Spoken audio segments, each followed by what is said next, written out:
They were frightened men, Steve.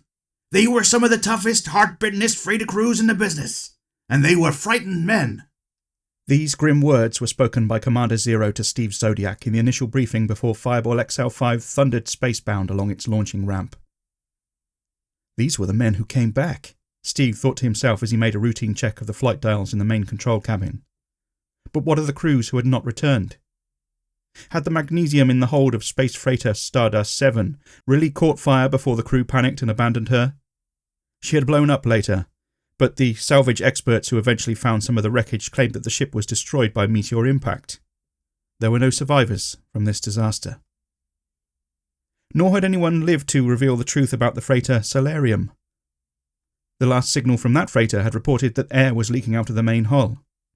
The rescue teams eventually found her, with the crew dead in their spacesuits because the oxygen charges had been used up, but with the whole ship full of perfectly breathable air. Steve's thoughts roamed bleakly over 7 or 8 mysteries such as these. High Command was sure that no known enemy was causing these disasters because no ship had been attacked and no enemy seen or detected. There was only one faint clue, which was a common factor in all these terrible events. On 2 occasions, a small planet, a naked chunk of rock, had been reported in the vicinity. It was found possible to plot this planetoid's orbit around the Sun by charting the time and place of all of the unsolved disasters. It was the task of Fireball XL5 to follow this orbit and take a good look at the mysterious planetoid which was no bigger than a cathedral. It was not a pleasant duty for Steve Zodiac, Venus and Professor Matic to deliberately direct XL5 into the zone of many unpleasant, unsolved, sinister happenings. "How's life in the navigation bay, Matt?" Steve called over the intercom. There was a pause of several moments before the professor answered. His voice was hesitant, his words uncertain.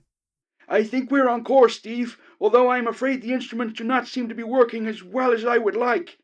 At that moment, Venus entered the main cabin and stood close behind Steve. "What's the matter?"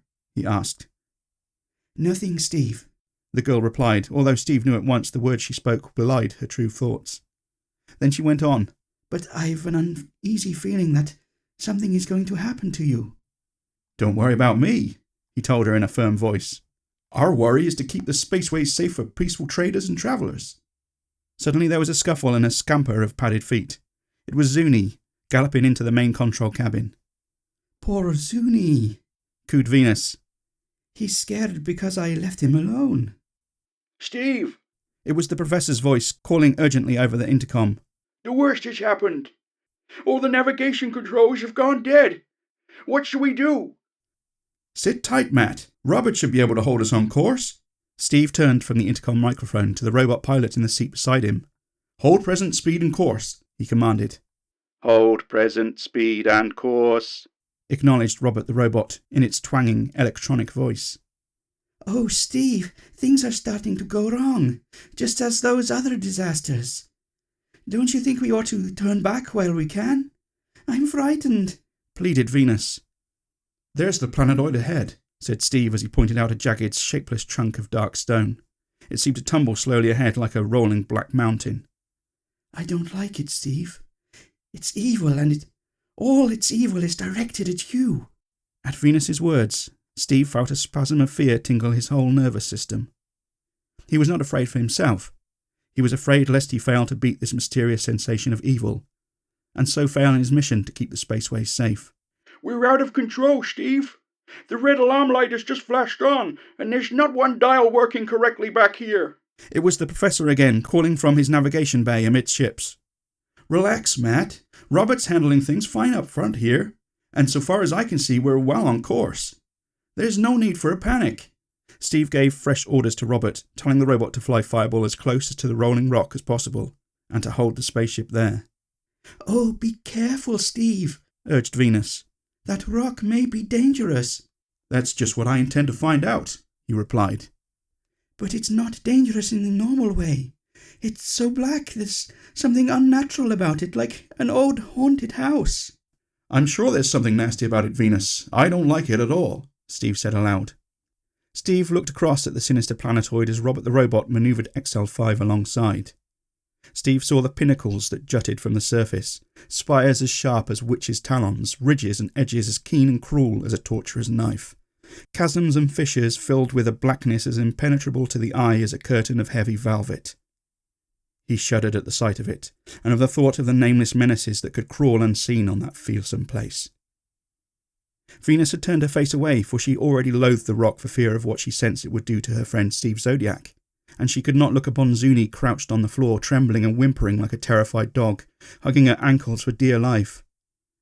Steve, I think we ought to send out emergency distress signals and abandon ship. The alarm light is showing red.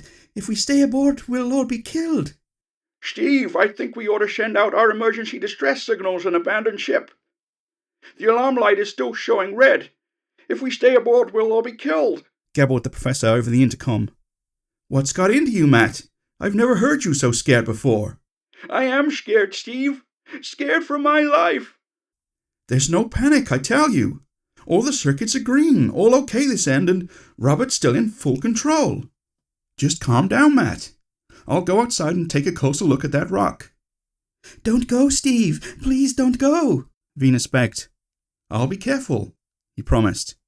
I don't want to come to harm myself. If you're determined to go, then I'm going with you, Venus blurted.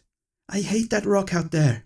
I dread it, but I'm more scared of the evil things it will do to you. If I'm with you, I may be able to help you. Okay, Venus, thanks for the offer of help. But I don't know what we're going to find out there. No more was said as the two completed their somewhat nervous preparations for going outside.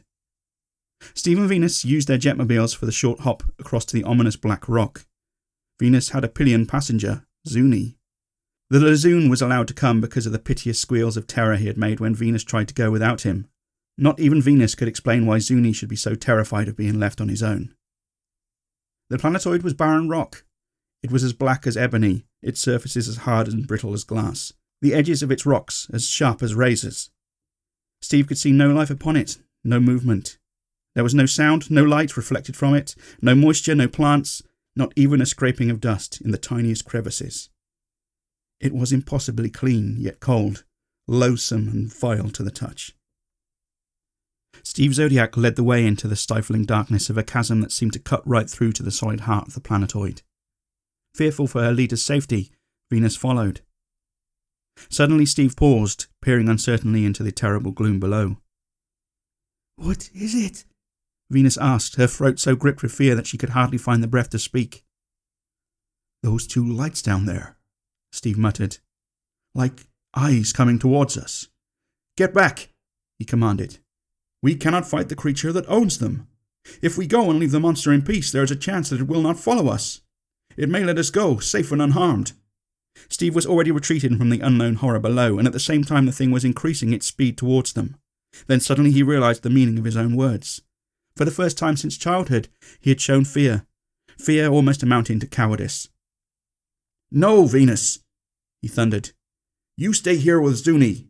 I'm going down to fight that thing, no matter what it is. He spurted his jetmobile towards the glaring eyes. The orbs blinked and withdrew. Steve tugged a heavy pistol from his belt and aimed its short, thick barrel at the writhing shadows that he could discern vaguely in the gloom. He fired once. The darkness jerked below him. He saw a spout of orange-red flame. He fired again. This time the shadows moved and rolled like a troubled sea of ink, and the blackness that clung to the walls of the chasm seemed to dissolve into an orange-red light. Steve looked below and saw that the source of the light was a creature. It had an immense snake-like body with short legs and claws, a scaly neck with fanned gills, and from his long head great clouds of reddish-orange-coloured fire puffed out. Steve knew instinctively that the creature was dying, and in that moment all fear seemed to vanish like smoke in a high wind. The rock no longer seemed so dark, nor its edges so sharp. The stars above him, he noticed, as happy stabs of light in the deep sky. He saw Venus smiling at him, no longer afraid for him. Zuni trembled no more, nor did he grip the girl so hard. In fact, he leaned recklessly from his seat behind Venus to greet Steve with a joyful, "Hello, folks!" Back aboard the XL5, they found that Matt was suddenly free from all his worries. His dials and control panels were working properly, although, as he explained, there had never been anything wrong with them. "What do you mean by that, Professor?" Steve demanded to know. "You were in a panic enough about them, even to the extent of wanting to abandon ship." Yes, I know, Steve. I'm sorry, but I just could not help feeling scared, any more than those freighter crews could help it. You see, that creature you have killed had the power to make people afraid. Whenever men got within the limit of its influence, they became frightened. It made their secret fears into realities. For instance, I am always afraid that my instruments will not work, and I became so scared that I actually believed they had gone wrong. In the same way, Zuni clung to Venus because he thought he was losing her. It needed a brave man to overcome the fear caused by the dragon creature. Thank goodness that you had that kind of courage, Steve.